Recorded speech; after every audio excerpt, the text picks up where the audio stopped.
ازيكم حلوين؟ عاملين ايه؟ وحشتوني كتير. النهارده هنعمل سليبر جديد مع بعضينا زي ما انتم شايفين كده. هنعمل كل تفاصيله. قبل ما هنبدأ، انا اسراء ودي قناتي بقدم فيها شغل هاند ميد واعادة تدوير. يا رب تعجبكم، واللي لسه مشتركش في القناة ينورني بالاشتراك ولايك وشير. ويلا بينا نبدأ.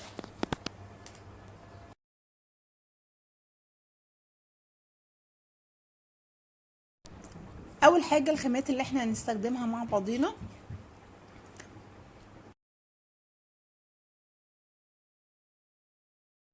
اول خامة هنستخدمها هو السليبر، وبنختار المقاس. وعملنا فيديو قبل كده منين بجيب السليبر. اكتر سؤال بتسأله منين بجيب السليبر وازاي بختاره والاماكن اللي بشتريه منها. كل التفاصيل ديت يا جماعة عشان ما اطولش عليكم عملنا ليها فيديو مخصوص. اكتبوا لي في التعليقات وانا ابعت لكم رابط الفيديو. تاني خامة انا استخدمتها هو خيط الناتشورال، خيط مجدول ناتشورال 3 ملي. ده لون كافيه، محتاجة منه بقرة. تمام، ده اللي انا هأسس بيه شغل السليبر نفسه. بعد كده عندي كمان خيط بيور قط، ده 1.5 ملي. بختار الالوان اللي انا عاوزاها. انا جبت اللون الروز دوت واللون العنابي. تمام. وكمان اللون الزيتي علشان اعمل بيه ورقة الشجر. ومحتاجة يعني دوت كان خيط محلول موجود عندي، اللون الليموني، محتاجة يا دوبك فتلة بسيطة جدا. تمام. ودي وطبعا الفرشة للتسريح والمتر والمقص، ولازم المقص يبقى حامي، والمتر بتاعي. ودي وكمان دي بنسة عشان بستخدمها في الخياطة، واللزق بتاع الشعلة عشان ألزق بيه شغل السليبر. وطبعا عملنا برضو فيديو تفصيلي عن ازاي بثبت شغل المكرمية على السليبر وازاي بخيطه. كل التفاصيل دوت هتلاقوها في فيديو بالتفصيل يا جماعة. الناس اللي بتدور على حاجات معينة بالتفصيل هتلاقوها في الفيديو دوت. اكتبولي في التعليقات او انا هسيبهولكم في اول تعليق مثبت ان شاء الله. اول حاجة انا محتاجاها، انا محتاجة 3 فتلات. طول الفتلة 33 سنتي متر. تمام، يبقى اول حاجة هقص فتلة طولها 33 سنتي.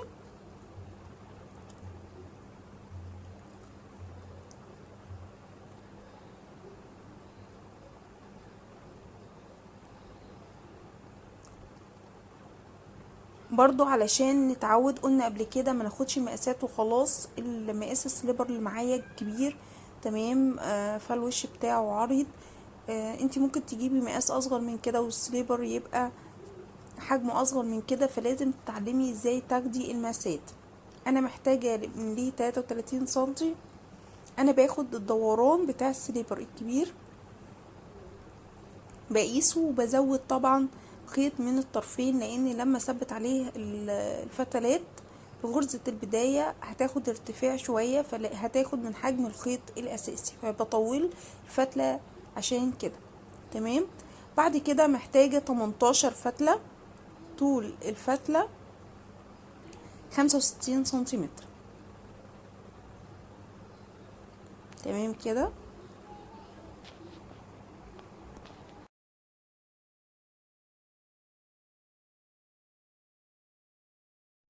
هبدأ اثبت على الفتلة الاساسية اللي هي 33 سنتي. هجيب الفتلة اللي طولها 65 سنتي واتنيها نصين، وابدأ اثبت بغرزة البداية. طبعا دي اتقناها كتير جدا، بس اللي لسه بيتعلم هنعيدها مع بعض تاني. احنا بنتني الفتلة مرتين، اتنين نصين، وبعد كده بلف الحلقة دي تحت الفتلة الأساسية وادخل فيها الفتلتين طرفين الخيط واشد، وكده عملت غرزة البداية. هثبت 18 فتلة بنفس الطريقة.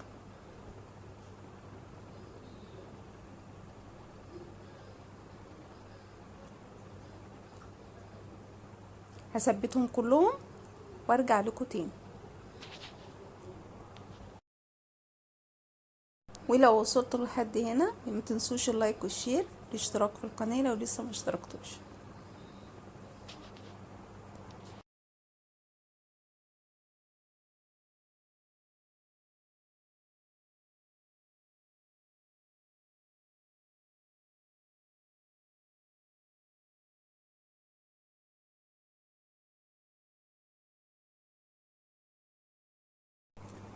بصوا يا جماعة، جبت بقى فتلة تانية 33 سنتي وهبدأ اثبت عليها، اعمل عليها غرز مزدوجة اهو.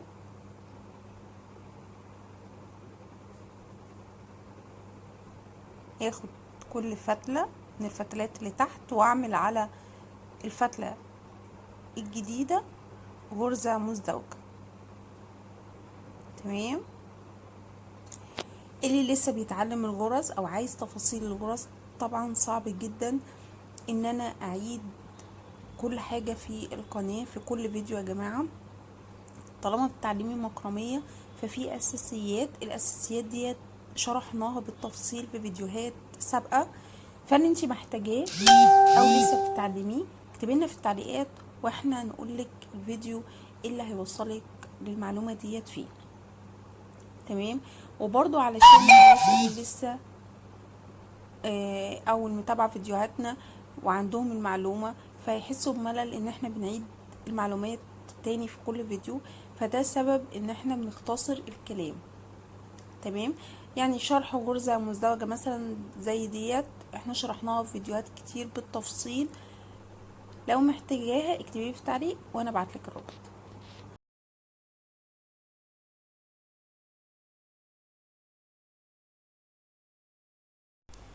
كده هكمل الصف من الغرز المزدوجة. تمام.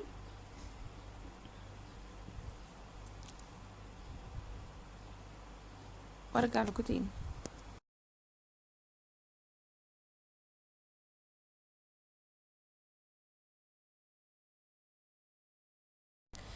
كده عملت صف من الغرز المزدوجة زي ما انتم شايفين كده.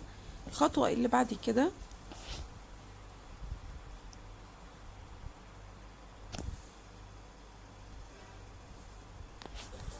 هعمل 3 صفوف، هعمل 3 صفوف من الغرزة المربعة، يبقى كل 4 فتلات بالترتيب هعمل بيهم غرزة مربعة. ادي اول غرزة،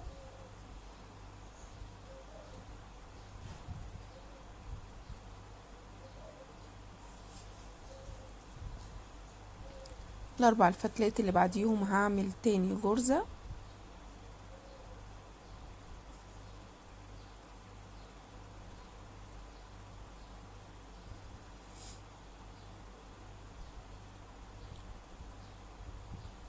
وهاخد الفتلتين رقم 3 و4 من الغرزة الاولانية اهو مع 1 و2 من الغرزة التانية واعمل بينهم غرزة مربعة، يبقى كل غرزتين مربعة هعمل بينهم غرزة مربعة جديدة.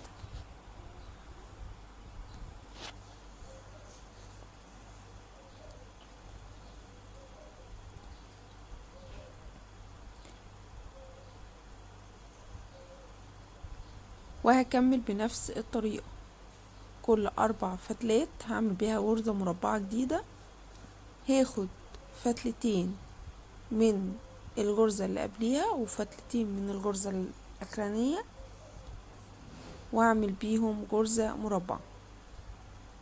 مش لسه بتشتغلي الشغل جديد ومتلخبطة، اعملي صف كامل من الغرز المربعة، يعني كل 4 فتلات اعملي غرزة مربعة غرزة مربعة، بعد كده انزلي الصف التاني عادي خالص، سيبي الفتلتين الاولانيين واعملي غرزة مربعة هيطلع معاكي الشكل.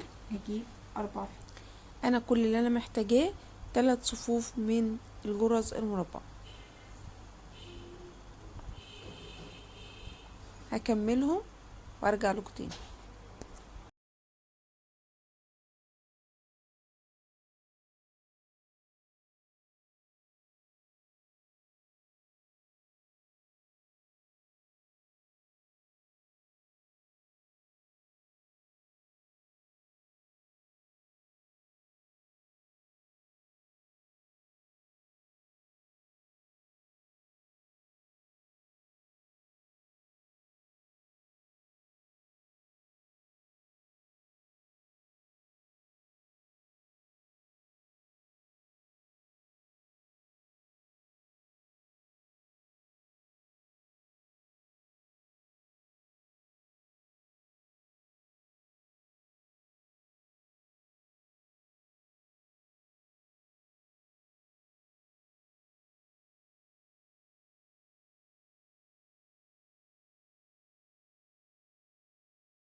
هنا كده خلصت الثلاث صفوف بتاع الغرزة المربعة اللي انا عملتهم. بعد كده هجيب الفتلة التالتة بتاعتي اللي مقاسها 33 سنتي.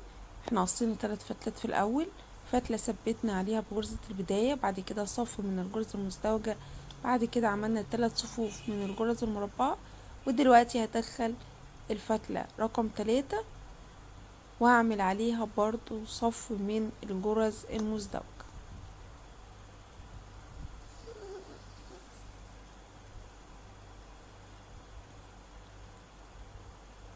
دي اول غرزة معايا، وهكمل الصف بنفس الطريقة. اول لفة ودي تاني لفة.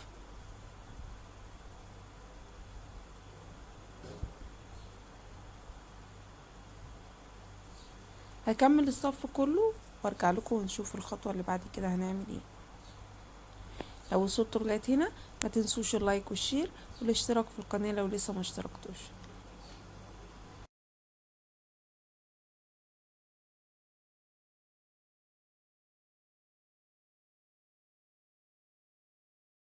اهم خطوة هنا يا جماعة، شوفوا كل ما بعمل جزء من الغرز المزدوجة ان انا بقربها لبعضيها او بزقها جنب بعض علشان الصف بتاعي يبقى منتظم.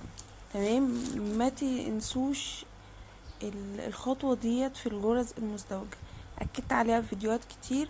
لازم نقرب الغرز المزدوجة لبعضيها او بنزقها زقة كده، الصف بيبقى منتظم وبيبقى شكله احلى طبعا بكتير.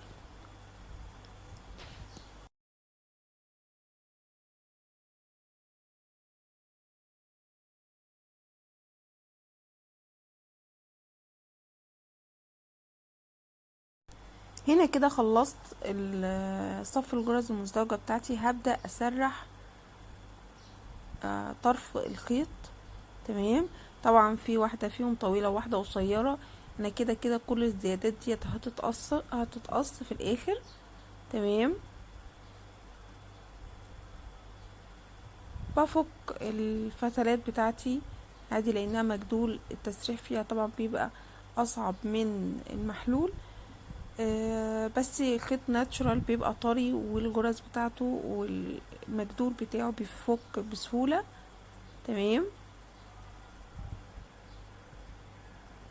انا بفكها بايدي اسرع يعني من الفرشة.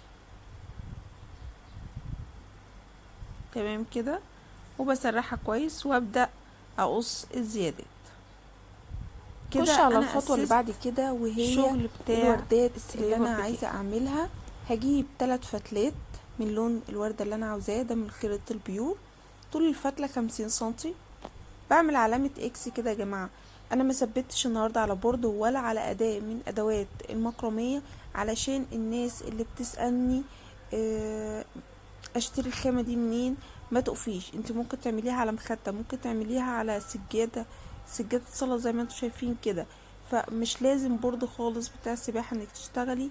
انا كل اللي انا عاوزاه دبوس اثبت بيه الخيط. تمام، انا جبت 3 فتلات عبارة عن فتلتين علامة اكس. تمام، ودخلت ما بينهم فتلة في النص ديت مش هتشترك في المربع الاولاني. هتفهموا في الخطوة اللي بعد كده، ما تقلقوش. انا ماسكة الخيط اهم حاجة من النص بدبوس عشان ما يتحركش مني. انا عندي دلوقتي 5 فتلات في كل اتجاه. كل اللي انا بعمله ان انا بجيب اول فتلة، مش شرط اي واحدة فيهم اول فتلة. تمام، اول فتلة بحطها على الفتلة رقم 2، تاني فتلة بحطها على رقم 3 نفس الطريقة دي، تالت فتلة على 4، 4 على 5، 5 على 6. تمام، اخر فتلة عندي بحطها في اول حلقة اتكونت. بس كده، وابدأ اشد الخيط بالتدريج، يعني 3 من هنا وبعد كده اشد 3 اللي قصادهم بالتدريج. المهم ما اضمهمش قوي على بعض، بسحبهم واحدة واحدة لغاية ما اكون الوردة بتاعتي. بصوا كده، انا كده عمالة اشد اهوت في الفتلات بتاعتي بالراحة خالص عشان اكون اول حلقة في الدايرة بتاعتي. تمام. هعيد نفس الخطوة كل مرة. اول فتلة بحطها على الفتلة التانية وامسكها وانقلها على الفتلة اللي بعديها وهكذا. يبقى الفتلة اللي انا رحت عندها اسيبها واجيب الفتلة اللي تحتيها ارفعها على الفتلة اللي بعديها. اخر فتلة بدخلها في اول حلقة اتكونت معايا وابدأ اشدهم برضو بالتدريج.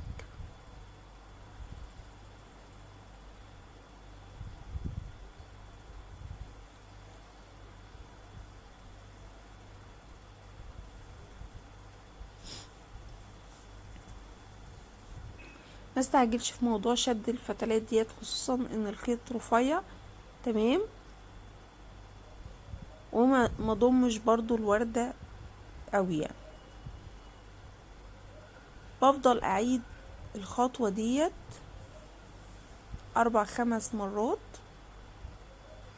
لغاية بوصل لحجم الوردة اللي يعجبني. يعني ده ذوقيا منكم، يعني عايزة الوردة كبيرة عايزة الوردة صغيرة، كل ما هتزودي الادوار الوردة هتكبر معاكي.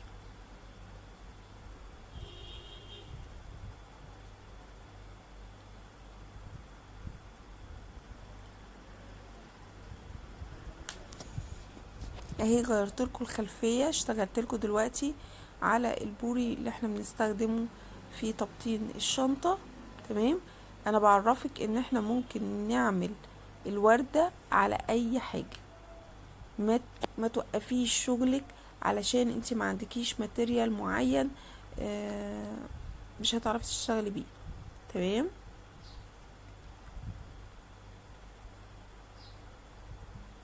على المخده برضو انا كنت عامله على المخده برضو مصوره عليها، بس الصوره ما كانتش واضحه.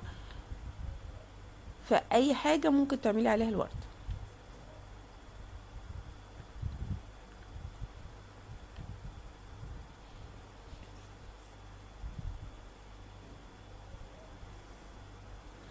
انا عملت هنا الوردة 5 ادوار. تمام. هحتاج 5 وردات حسب الالوان اللي تحبيها طبعا. انا اخترت اللون العنابي عملت منه وردتين، واللون البامبا عملت منه 3 وردات. هخلص الوردات بتاعتي واجهزها ونبدأ نشوف هنثبتها ازاي على السليب.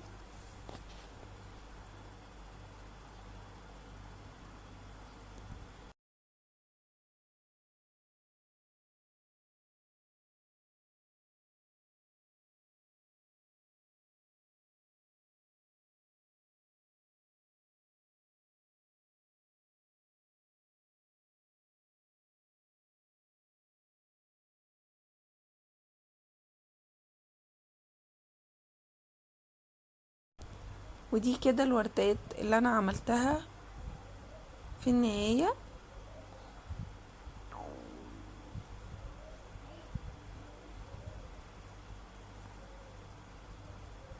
شكلها هيوضح اكتر في التثبيت.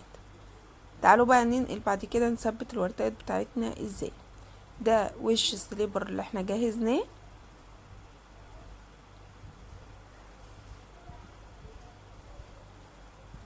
كل اللي احنا محتاجين ابرة كبيرة. تمام. هنسيب اول 3 غرز مربعة وابدأ اثبت اول وردة عندي على الغرزة المربعة رقم 4. هثبتها ازاي؟ هاخد كل فتلة من الفتلات بتاعتي بتاعة الوردة ادخلها في الابرة، اضمها في الابرة،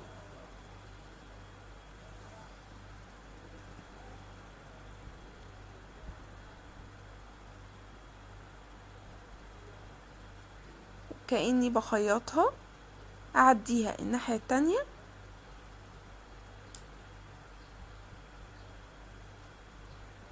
وافك الابرة واسيب الفتلة. تمام. خلوا بالكم انتوا بتعملوا الحركة ديت ان الوردة بتاعتي بتتضم، يعني هتلاقوا الوردة بتاعتي بتصغر معاكم. تمام. فما تشدوش الخيط قوي. هجيب الفتلة اللي بعد كده برضو ألضمها واعمل معاها بنفس الطريقة كأني بخيط الورد عادي خالص، بس انا بعدي الفتلة وبسيبها في الظهر، وهنشوف بعد كده هنعمل فيها ايه. انا ما بشدش قوي علشان انا لو شديت قوي الوردة بتاعتي كلها هتتضم وهبوظ شكل الوردة معايا، فعشان كده انا بعديها براها.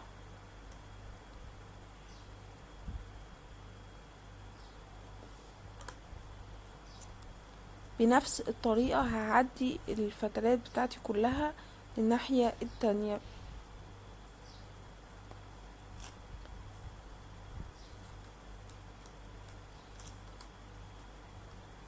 ما تستعجلوش عليها عشان الوردة ما تبوظ.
كده ثبت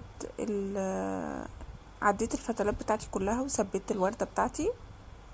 هنشوف بقى، بصوا صغرت معانا ازاي.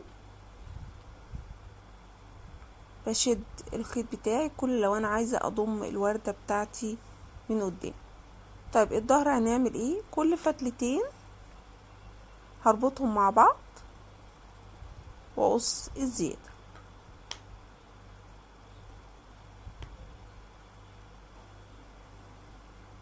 المهم مربوطش يا جماعة غير ما اظبط الوردة بتاعتي من قدام. تمام، اشد الخيط بتاعي لغايه ما الورده تبقى مضمومه كده، تحس انها مجروزه في قلب الغرزه المربعه، ما تسيبوهاش عايمه لفوق. تمام، عشان تبقى شكلها طبيعي كأنها داخله في قلب الشغل نفسه.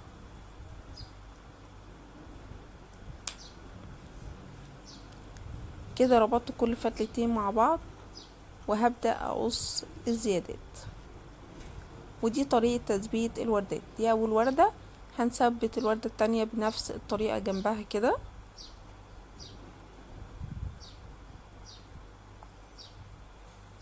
والناحية التانية كده برضو ثبتنا هنسيب 3 غرز. الوردتين البامبا نفس الوردتين البينك، عن طريق ان انا سبت برضو 3 غرز مربعة من اليمين وثبت الوردات. هنثبت الوردة التالتة في النص بنفس الطريقة بتاعتي.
كده انا ثبت الوردات بتاعتي كلها.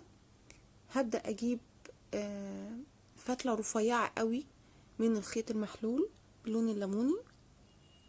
طبعا الالوان على ذوقك انك تشتغلي بيها. عايزة اظهر ملامح الوردة بقى بتاعتي.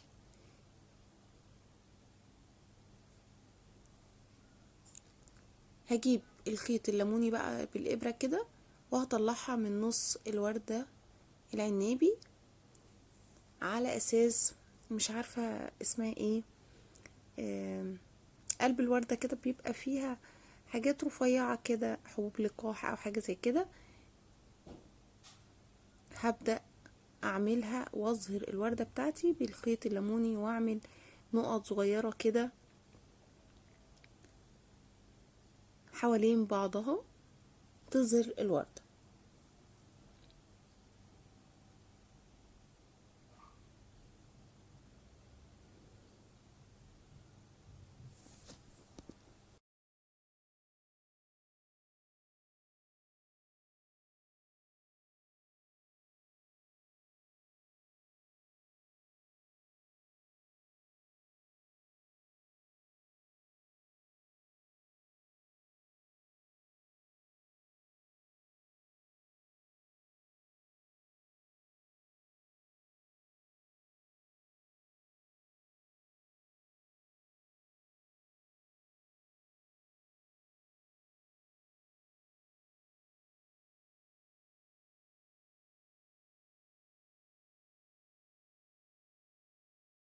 كل اللي انا محتاجاه هما 3 غرز رفيعين خالص.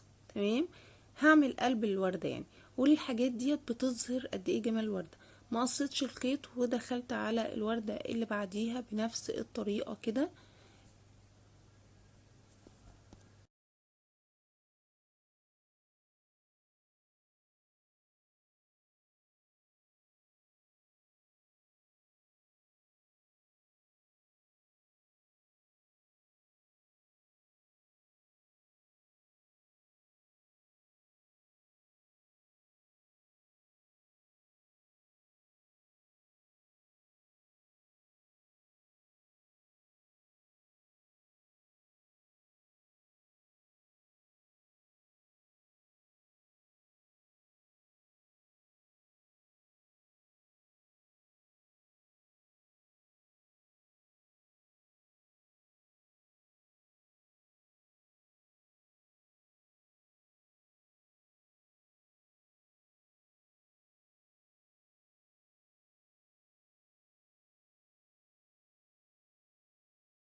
هنا كده خلصت اول وردتين عندي بالتفاصيل بتاعتهم. كده بنضف الشغل بتاعي وبثبت الخيط وبقص الزيادة.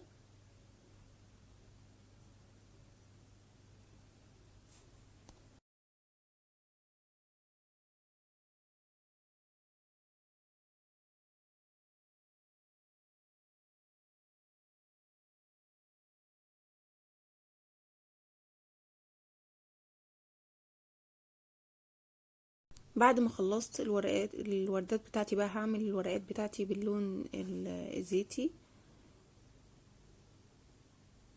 برضو بالإبرة. بلضم الخيط ده، قلنا ان هو بيور 1.5.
بنفس الطريقة هنا هعملها مع الوردات البامبا، بس انا في الوردات البامبا عملت القلب الوردة باللون الزيتي، وعملت برضو ورقتين شجر. وده شكل السليبر بتاعنا في النهاية. اتمنى ان هو يعجبكم، مستنية رأيكم في التعليقات. طبعا طريقة تثبيت السليبر ازاي بالتفصيل كله معمول في فيديو هسيبه لكم في اول تعليق مثبت، علشان الفيديو بس ما يطولش عليكم. ولو وصلتوا لغايه هنا ما تنسوش اللايك والشير والاشتراك في القناه لو لسه ما اشتركتوش، وسيبولي تعليق منكم، وباي باي.